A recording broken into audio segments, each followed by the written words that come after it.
I fear not the dark itself, but what may lurk within it.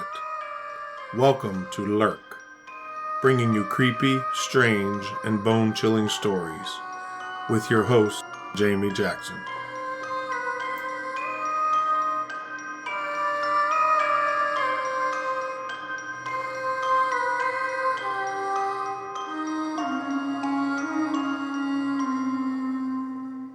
Hey Lurkers, welcome to episode 28. Today's episode is all about Lake Shawnee Amusement Park, which is located just outside of Princeton, West Virginia.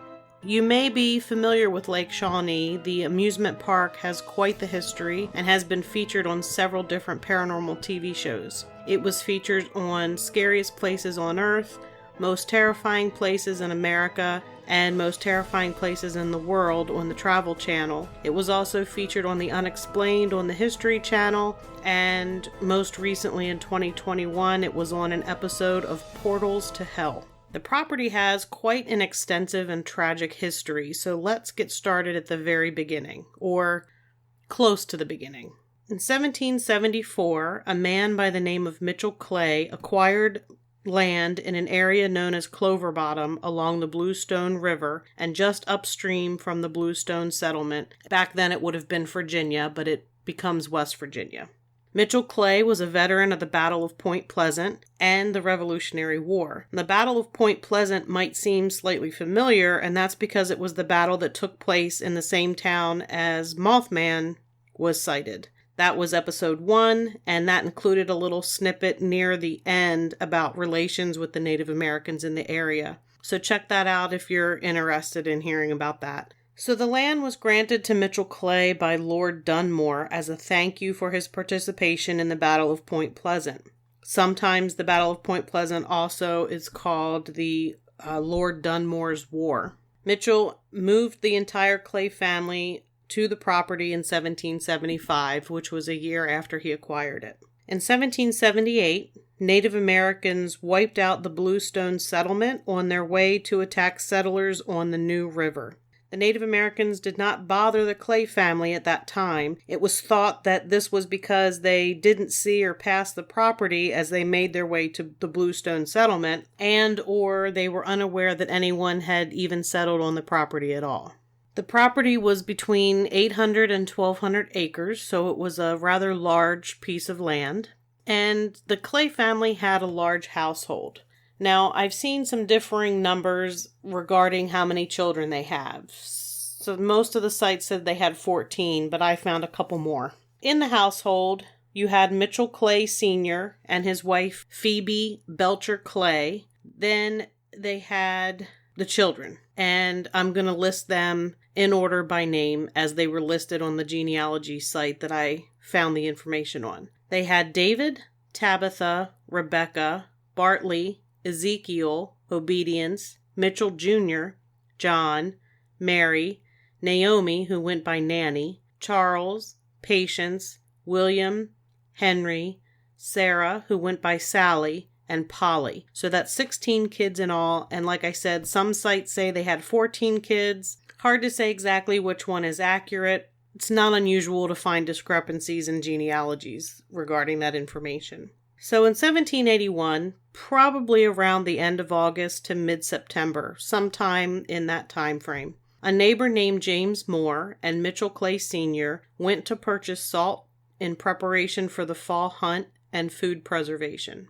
Mitchell left his sons to look after the family and to fence the wheat stack so that the livestock could be turned out in the field. David, the oldest son, had left home at that point, so he was not living on the property. Sons Charles and Mitchell Jr.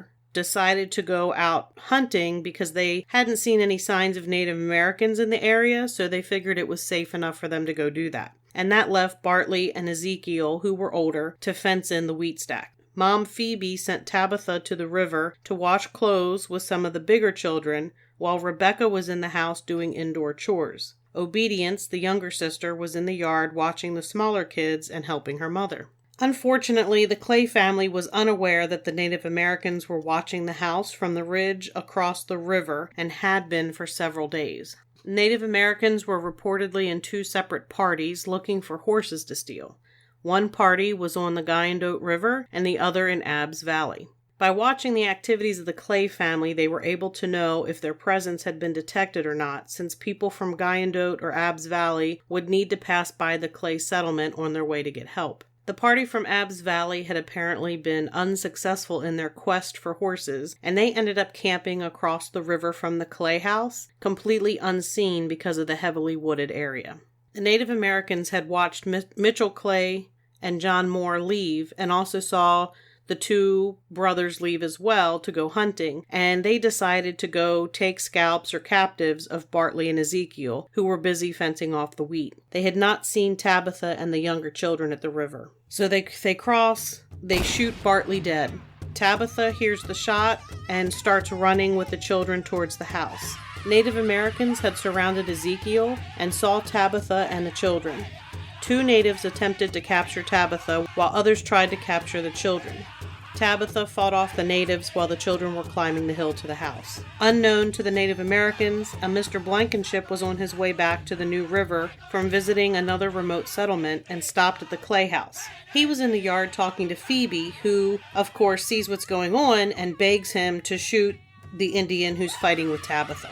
Blankenship would not shoot because he might hit Tabitha, and if he managed to kill one native, he would not be able to save her from the second. And then at that point, his gun would be empty and it would be completely useless for defending the house. He managed to hold the Shawnee at bay with his loaded gun until Phoebe and Obedience got all the children safely into the house. The Shawnee killed Bartley and Tabitha, taking their scalps, and captured Ezekiel and retreated to the riverbank.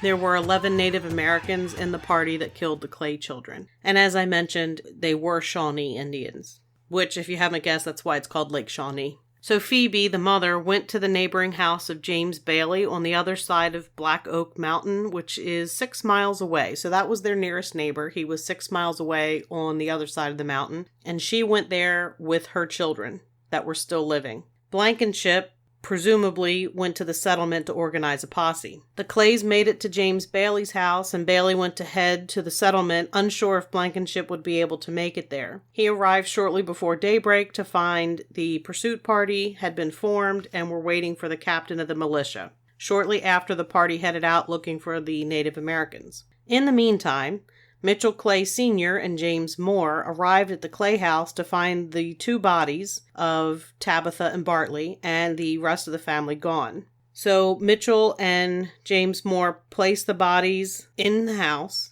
and while they're doing that, Charles and Mitchell Jr. also arrived back at the house. The 4 of them set out for the settlement thinking the entire family has been taken captive. Mitchell meets up with the pursuit party and learns the rest of his family was safe, and he and the party took off after the Native Americans, where they eventually found them and killed several of them. They took strips of skin from the backs of the Native Americans that they would later use as razor straps, and they passed these pieces of leather down through the generations of the Clay family. Mitchell Sr., James Bailey, Phoebe's nephew, and James Moore went out to try to negotiate for the return of Ezekiel, who had been taken to Ohio. But they ended up finding Ezekiel dead. The Native Americans had tortured him and then burned him at the stake. Mitchell was allowed to take Ezekiel's body back to the homestead, where he buried him and the other 2 children.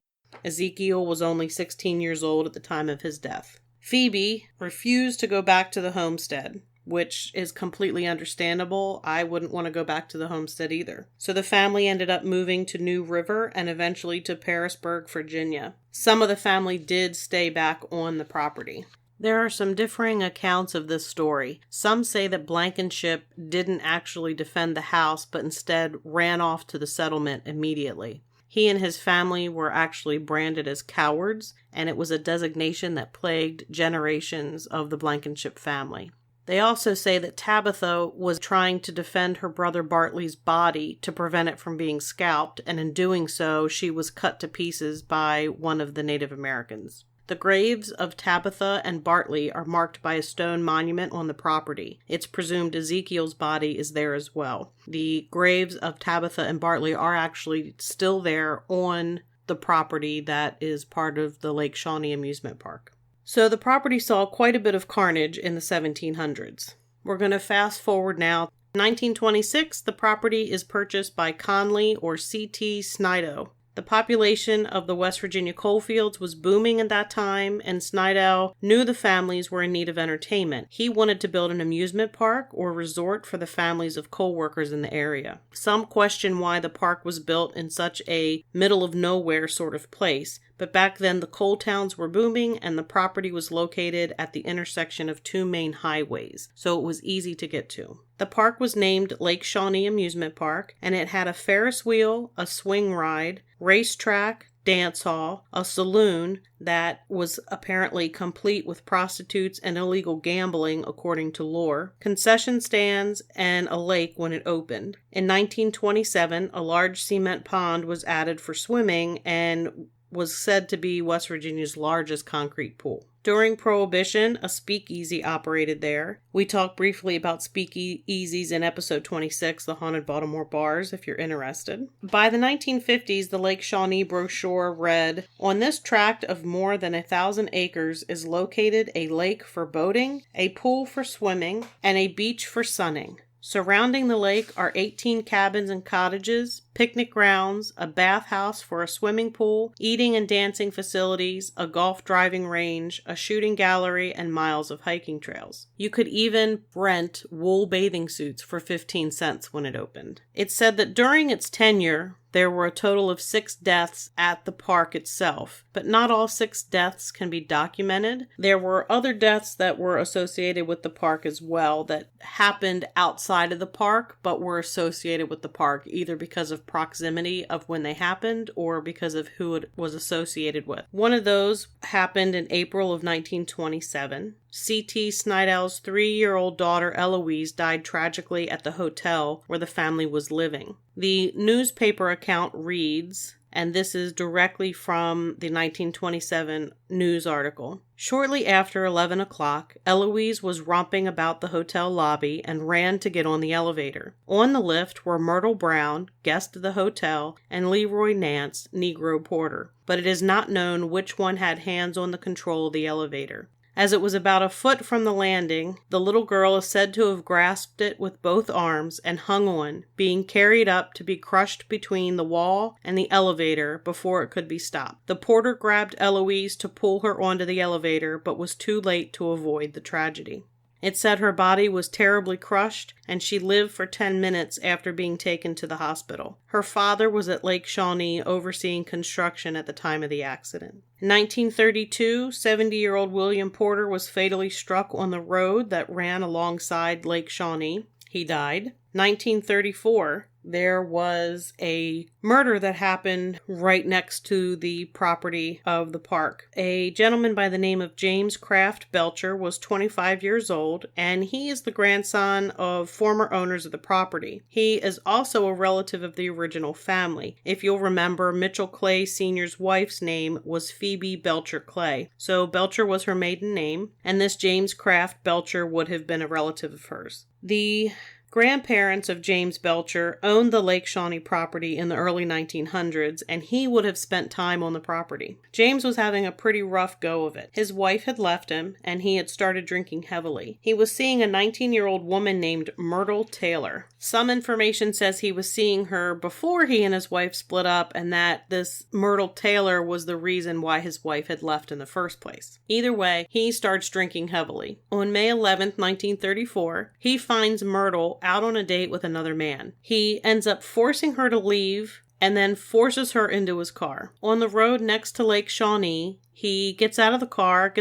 car, pulls out a gun, and shoots Myrtle twice in the head. But she actually did not die right away, and he ended up putting her back in the car and driving her to the hospital, where she did later die. Then, in 1935, on the same road near Lake Shawnee, 9-year-old Mac Calfee was hit in the head and killed with a piece of steel that was sticking out of the rear end of a truck. The driver was arrested after the police found blood and hair on the steel rod that was still hanging hanging off the back. Witnesses said the truck was driving 2 feet off the highway onto the shoulder. On July 3rd, 1940, a 12-year-old girl was found drowned in the Bluestone River. She had been playing in the river on June 29th with friends when she disappeared. Her body was found on July 3rd, right near Lake Shawnee. Just so you know, the Bluestone River actually travels right through the property, so she would have been found on the actual property. There were also a couple of car accidents on the road that bordered the park property. These other car accidents were non-fatal, but they were pretty serious ones. In 1961, we have the first death of somebody in the park. Now, this one I was not able to find any documentation for, other than people sharing the information verbally through oral tradition. So 1961 wasn't really that long ago. 6-year-old Wayne Harmon is at the park swimming with his family. There are other people there swimming as well, and there were lifeguards on duty. Despite this, no one noticed that the 6-year-old was missing or had drowned until someone bumped against his body near the bottom of the pool. Lifeguards attempted to revive him, but it was too late. So this was one of the first deaths on the property, or one of the first that has any kind of background. In 1966, there was a 10-year-old little girl in a pink ruffled dress that was enjoying the park with her parents. She patiently waited in line for the swing ride. This was a ride that had individual swings suspended on chains that traveled in a circular motion at a fast speed. If you've gone to any carnival or large amusement park, like Busch Gardens, they all have these kind of rides. I would imagine these are more like the ones you would find at the carnival. So she finally gets her turn on the swings. She's enjoying the ride. Wind's blowing her hair. She's laughing, I'm sure. At the same time, there is a truck delivering soda to a nearby concession stand. The truck begins attempting to turn around to leave when it backs into the path of the swings. The truck backs into the path of her swing and she hits the truck. The girl dies riding the swings in her pink ruffled dress. It was said to have been a bloody scene with her dress and the swings covered in blood. I can't even imagine how horrific that would be to witness that. For a child to witness it, for her parents to witness it, but she would have hit the side of that truck at a pretty good clip. I don't even want to even imagine. Now, there is no record that I was able to find. I always look in the newspapers.com to see if I can find anything to back up information that I've gotten. There's no record of this event in the newspapers that I could find. This is really not unusual because not all newspaper editions are available. Next year, I could search again and actually find documentation of it. But there is enough mention of this event to make me think that this is something that actually happened.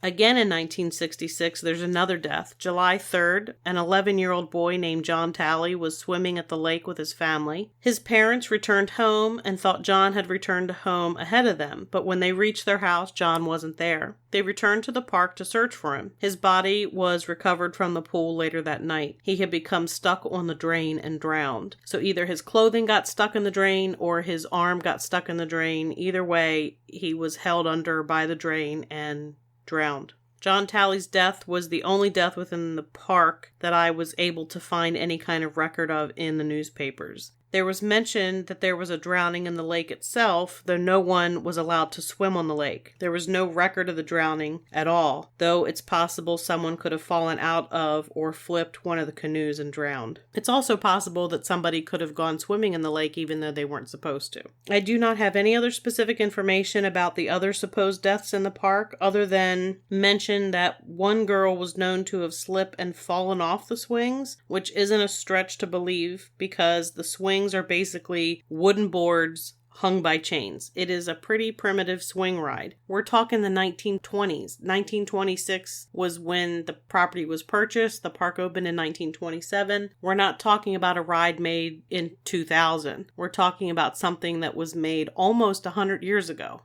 I mean, it's 2021. In 6 more years, it would be 100 years since this park opened. The other death that is attributed to the park was a man who was gambling in the saloon, and he was killed over money. Again, there's no information to offer any validity to this story either, but it wouldn't be a huge stretch of the imagination to think that back in the day, somebody would have gotten killed over a gambling debt. So C.T. Snydell closed the park in 1966 after John Talley's drowning death and had the pool filled with sand. I was able to find some information that said the park was officially closed in 1967. Most of the stories say he shut it down after the death of John Talley in 66, but there was information that the county health department closed the park due to code violations in July of 1967. They closed all swimming and recreational activities until the park could comply with state health regulations ordered by West Virginia Department of Health. The order called for the cleanup of the swimming pool, installation of filters, and general cleaning of debris. The park was at that point abandoned. I don't really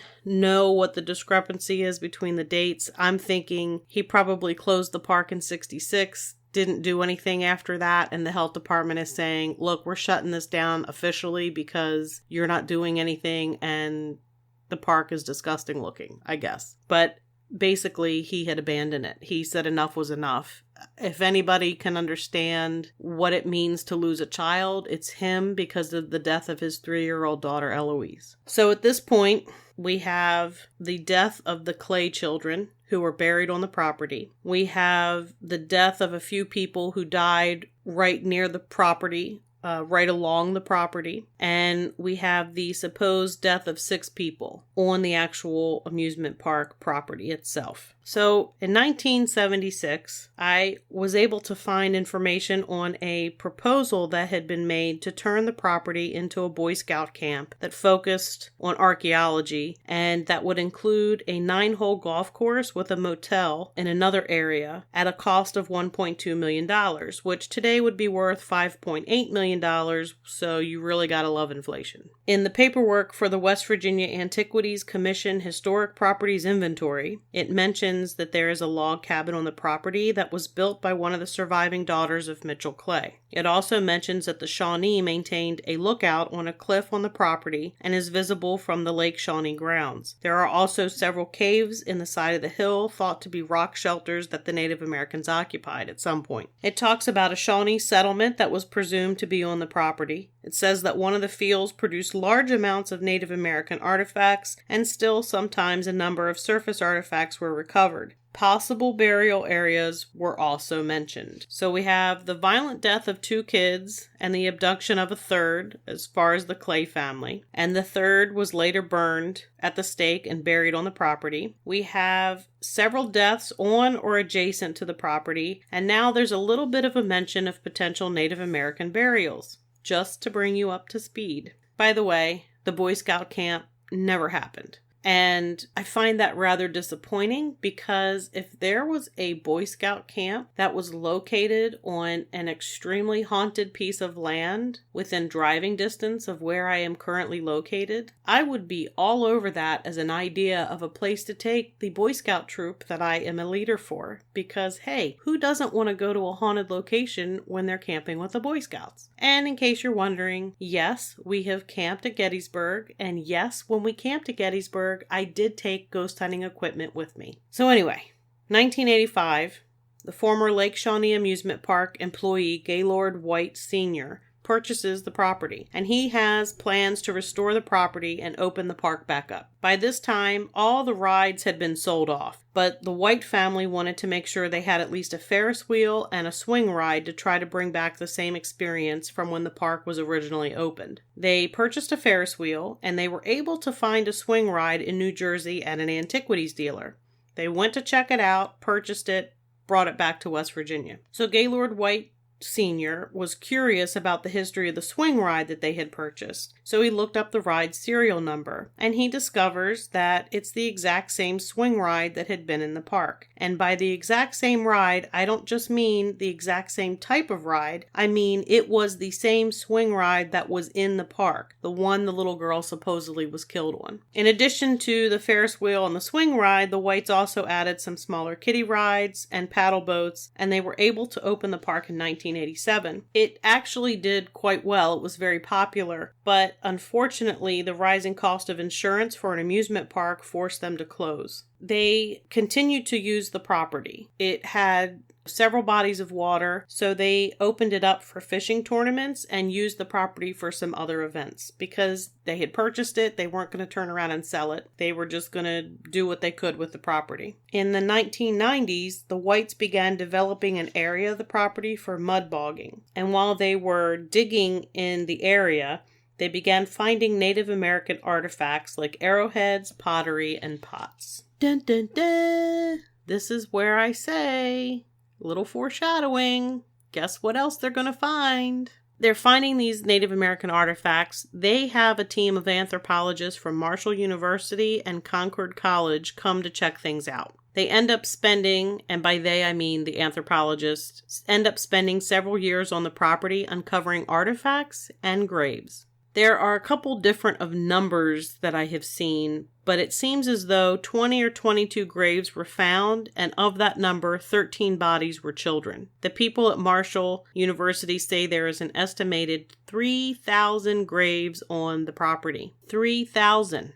That's the number 3 with 3 zeros behind it. That's a lot of graves. 3,000. There was speculation from the experts that an illness similar to the flu went through the Native Americans, and to save the tribe, they left the elderly and children behind. Most of the graves that they were finding were children's graves and elderly people, and it seemed like that's whatever this illness was, it kind of started wiping everybody out. They also determined that the Native Americans were living on the land centuries before the first settlers came to the area. Most likely sometime in the 1400s, there was an actual Native American settlement. At some point, they stopped using the property as a living area, but continued to use it as a burial area. So, to recap the body count, we have the deaths of the 3 Clay children by the hands of the Shawnee, the deaths of the people in or around the park, and now we have possibly 3,000 Native American bodies buried on the property.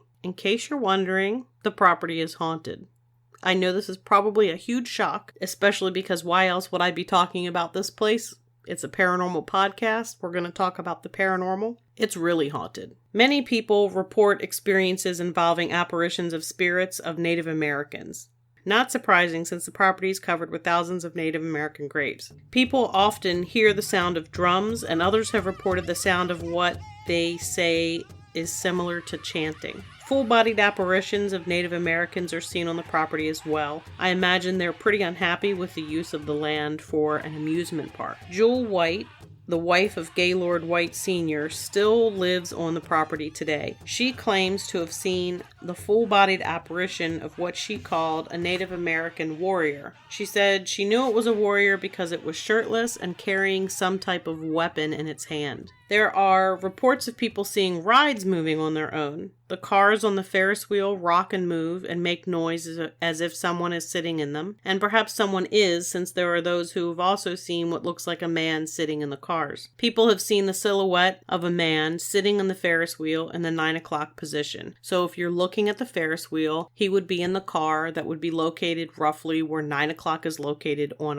a clock or a watch. Legend has it that a man died after falling out of the Ferris wheel, but there's no information to back that up whatsoever, and it could be something that somebody has made up to fit the fact that they're seeing a person on the Ferris wheel. So this could be, it's kind of like a chicken and the egg type thing. What came first? Somebody died on the ride and their ghost is there, or somebody sees a ghost and they're making up the fact that somebody died on the ride. It's one of those. Jewel White also talked about how she was unsure if her husband would be happy with what she and her son were doing with the property. So Gaylord White Sr. and his son Gaylord White Jr. had passed away, and Jewel White and her other son Chris owned the property, and they were doing different type of historical and paranormal type tours, and she really didn't know if her husband would be okay with that. Then one night, the surveillance camera at the Ferris wheel recorded the safety lock on one of the cars opening and closing. Gaylord Sr. apparently was obsessed with the safety of the rides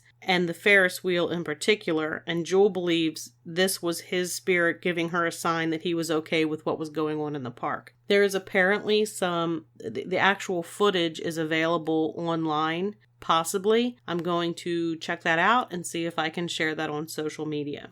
There are many people who have claimed to have seen the apparition of the little girl who was killed on the swings. She's often seen walking around the park grounds in her pink ruffled dress, and some say the dress is covered in blood. They've also experienced seeing the swing move, and even though there is no wind or any other explanation for the movement. It sways and sometimes shakes violently. There are also strange temperature anomalies recorded at the same time. There's a story about Gaylord White Sr. and a tractor. Gaylord would go out on the tractor to cut the large fields of grass on the property. Each time he would be out mowing, he would feel a weight on his shoulders and something touching his arm. Every now and then he would see the apparition of a little girl out of the corner of his eye, but she would quickly disappear. Finally, one day when he's out mowing, the familiar sensation of someone touching his arms and putting weight on his shoulders was felt again, but this time he turned around to see what it was, and he ended up coming face to face with the ghost of the little girl killed on the swings.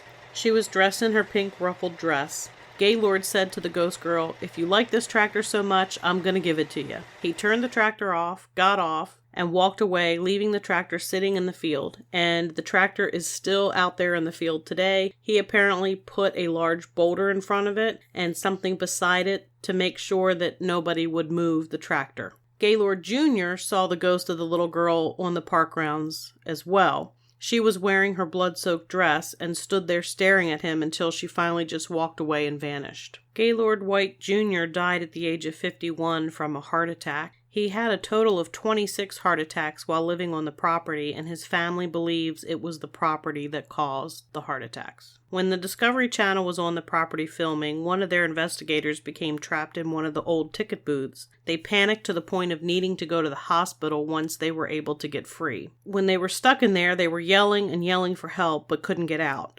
The door was a push door, and it had no locking mechanism on it, but she was pushing and pushing, but the door wouldn't budge at all. And she panicked and was so anxious that they were concerned and ended up taking her to the hospital. Another paranormal investigator went into the ticket booth only to come flying out of it as if someone had given him a huge shove out the door. And this was witnessed by Chris White, who he and his mom currently own the property. While filming for America's Scariest Places on Earth, the psychic that was with the crew refused to enter the park at night because of the amount of energy they were being bombarded with. Many people have feelings of being watched while they're on the property and of being followed as they walk around. Chris White's son has experienced this. He said he sometimes feels watched and has someone unseen following him. When he walks, he can hear footsteps in the grass, and when he stops walking, he can hear like 2 steps immediately afterwards. Like whoever's following him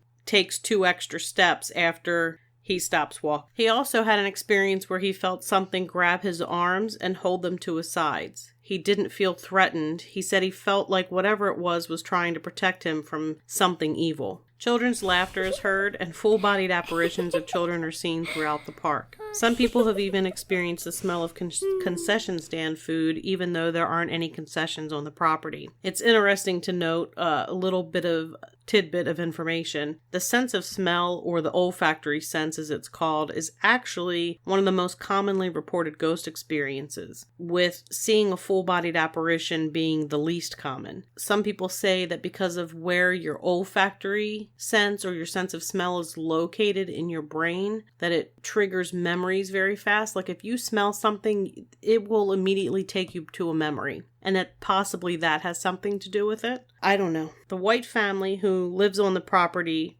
still, as I said, Jewel White still lives there. They've experienced poltergeist-like activity such as doors opening and closing, lights and TVs turning on by themselves, sometimes in the middle of the night. Jewel White says that she has objects go missing in her home, and she made a point of saying that, of course, she misplaces things. She forgets where she puts her keys, sets something down, days later has forgotten where she's put it. But she says she's missing things that she has put down. She's just set it down. She leaves the room, turns around and walks back in the room, and the item is gone. So we're not talking about something she's misplaced days later. We're talking moments. It's there. It was there. it's not there anymore. There was a historian who had done research on some of the drownings on the property, and when she was a child, she actually visited the park when it was still open. She said that when she was about the age of 5, she was at the park swimming in the pool with her family when something unseen grabbed her leg and pulled her under. Her father had to grab her by the hair and drag her out, and if not for her father, she would have drowned. Looking back now, she wonders if something pulled those other kids under the water too. That is creepy. That is creepy as you know what, because I don't know about you. I love the beach. I love the ocean. I swim in it. I swim in the Chesapeake Bay. I swim in the rivers that are tributaries to the bay. When I was younger, I never had any issues whatsoever. The only thing I worried about was getting stung by jellyfish. Today, I guess because I'm older and more knowledgeable and my sense of imagination is even worse, I think about sharks, I think about stingrays, I think about weird jellyfish that have traveled across oceans to attack me that could be under the water, all kinds of things that I can't see that could hurt me in the water. So the thought of something unseen grabbing me and pulling me under is absolutely terrifying. And the thought that there could be something in that swimming pool that was purposefully grabbing children and pulling them under to kill them on purpose is something else I don't even want to think of, and I'm probably going to have nightmares. It's just creepy. I don't know if I'll ever go swimming in a public pool. So in addition to all those hauntings, people have also been shoved, they've heard someone whispering in their ear, and they've heard music coming from the rides and voices having conversations. Each year, the White family hosts what they call the Dark Carnival that allows people to take tours of the property in the hopes they might encounter one of these spirits. Unfortunately, the Dark Carnival was canceled again this year because of, you guessed it, COVID. Talk about something scary. Really getting sick of the COVID crap. I totally want to go to the Dark Carnival. They also have some other activities. They've had other tours there, historical tours, ghost tours. They have the Dark Carnival every year in the fall, except for the years where there's a pandemic. There's also a paranormal investigative group that hosts overnights there on the property where you can camp. I am totally going to attend one of these whenever I am able to go. So once they start opening these up, I am so there because I definitely want to hit this place. It's in my top 10. This place and Waverly Hills are probably my top 2 places that I want to visit. So that's going to do it for this episode. As always, you can find Lurk wherever you listen to your favorite podcast or at lurkpodcast.com. On the website, you can find episodes and links to our social media pages. We have Facebook, Twitter, Instagram, and YouTube, and we suggest you like or follow one or all of these to be able to see any photos associated with the episodes. We also have a private Facebook group, and we would love for you to join in the discussion. And of course, we have merch. You can find that at lurkpodcastmerch.com. If you happen to have purchased a t-shirt or hoodie, send us a photo. We'll be happy to share it on our social media. And as always, until next time, keep lurking.